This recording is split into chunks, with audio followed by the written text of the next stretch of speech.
여러분, 환영합니다. 오늘 우리가 다룰 이야기는요, 정말 상상을 초월하는 엄청난 역사적 사건입니다. 단 하나의 끔찍한 법령, 그게 어떻게 역사 전체의 물줄기를 완전히 바꿔버렸는지 오늘 그 기막힌 서사를 낱낱이 파헤쳐 보겠습니다. 바로 들어가 볼까요? 자, 한번 상상해 보세요. 누군가 한 사람의 개인적인 분노가 눈덩이처럼 불어나서 결국 한 민족 전체를 멸망시킬 뻔했다면 믿어지시나요? 고대 페르시아 궁정에서 일어난 아주 사소해 보이는 개인적인 자존심 싸움이 어떻게 국가가 승인한 끔찍한 집단 학살로까지 번지게 되었는지 그 무서운 배경부터 한번 살펴보겠습니다. 첫 번째 파트, 분노가 부른 민족의 위기입니다. 개인적 자존심이 어떻게 학살로 이어지는지 보시죠. 모든 갈등의 시작은요, 무조건적인 복종과 존경을 요구하던 최고 권력자 하만, 그리고 절대 그에게 고개를 숙이지 않는 모르드게 사이의 팽팽한 기싸움에서 비롯됩니다. 여기서 우리가 꼭 짚고 넘어가야 할 게 있어요. 모르드게가 성격이 모나서 융통성 없이 고집을 부린 게 아니라는 겁니다. 그가 무릎을 꿇지 않은 진짜 이유는 철저하게 자신의 신앙, 그리고 유다인이라는 절대 타협할 수 없는 정체성 때문이었거든요. 근데 이 확고한 태도가 오만에 찌들어 있던 하만의 그 얄팍한 자존심을 완전히 마개도로 박살내버린 거죠. 이건 사실 인간 본성의 가장 어두운 면을 너무나도 소름 돋게 보여줍니다. 사람의 죄악이라는 게 가만 보면 항상 걷잡을 수 없이 부풀려지잖아요. 단 한 사람이 자신을 거절했다고 해서 그 사람의 민족 전체를 이 세상에서 아예 지워버리겠다? 이건 정말 완전히 불균형하고 미친 음모로 돌변한 겁니다. 이 끔찍한 학살극을 실행하기 위해서 하만은 부루, 그러니까 일종의 제비를 뽑습니다. 그렇게 해서 현재 기점으로부터 정확히 11개월 뒤인 아달월 13일을 학살의 날로 못 박아버리죠. 겉으로만 보면 그냥 단순한 미신이나 우연의 일치 같아 보일 수 있어요. 하지만 사실 이건 도저히 피할 수 없는 위기의 카운트다운, 즉 거대한 국가적 시한폭탄의 타이머를 켜버린 셈입니다. 두 번째 파트입니다. 권력의 무관심과 백성의 통고. 이 지극히 사적인 원한은 곧바로 썩어빠진 시스템의 부패로 이어집니다. 대체 그 부패의 규모가 어느 정도였냐고요? 하만이 무고한 사람들의 목숨을 합법적으로 사들이기 위해 왕에게 내민 뇌물이 무려 은 1만 달란트였습니다. 와, 이건 진짜 상상조차 하기 힘든 천문학적인 액수거든요. 그런데 왕은 어땠을까요? 절대 권력이 가진 특유의 그 소름 끼치는 무관심으로 이 끔찍한 살인거래를 묻지도 따지지도 않고 그냥 쿨하게 수락해버립니다. 여기서 상황은 아주 극명한 대비를 보여줍니다. 한쪽에서는 수많은 사람을 죽이라는 학살 조소를 온 나라에 뿌려놓고도 아무렇지 않게 하만과 술잔을 기울이는 왕의 차가운 무관심이 있죠. 하지만 동시에 성문 밖 수산성 시민들은 어떨까요? 갑자기 들이닥친 죽음의 공포에 빠져 완전히 패닉 상태가 됩니다.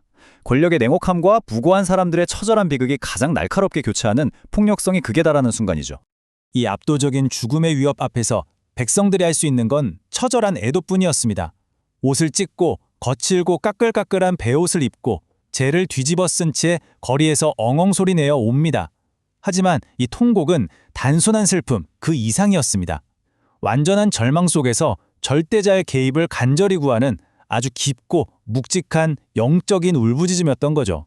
세 번째 파트, 에스더의 인간적인 두려움입니다. 세상에서 가장 위험한 자리, 바로 왕궁 안으로 들어가 보겠습니다. 자, 이제 성문 안쪽 에스더 왕후의 상황을 좀 볼까요?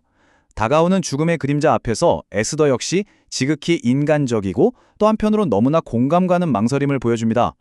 화려한 왕궁이라고 해서 그녀에게 안전지대였을까요? 절대 아닙니다. 이미 30일 동안이나 왕의 부름을 받지 못한 상태에서 부름 없이 함부로 왕의 안뜰로 들어간다? 이건 페르시아 법상 글자 그대로 그냥 사형 선고였습니다. 그러니까 그녀를 옴짝달싹 못하게 만든 이 두려움은 너무나도 합리적이고 당연한 생존 본능이었던 거죠. 네 번째 파트입니다. 운명을 가른 결정적 질문. 그 유명한 이때를 위함이 아닌지에 대한 이야기입니다. 바로 이 대목에서 이 이야기의 감정선이 최고조에 달합니다. 모르드게가 에스더에게 운명을 가르는 아주 결정적인 질문을 던지거든요.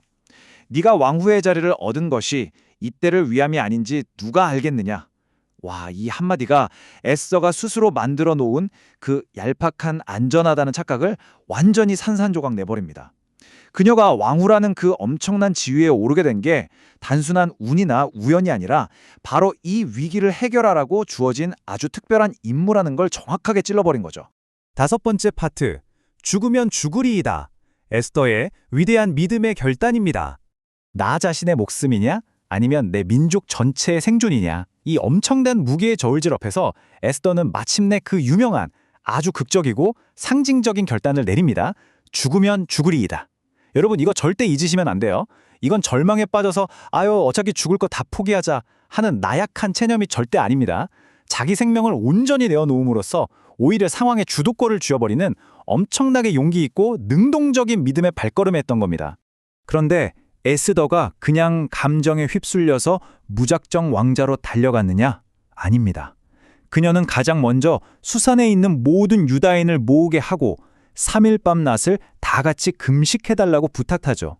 그런 철저한 준비를 거친 후에야 비로소 법을 어기고 왕에게 나아갑니다.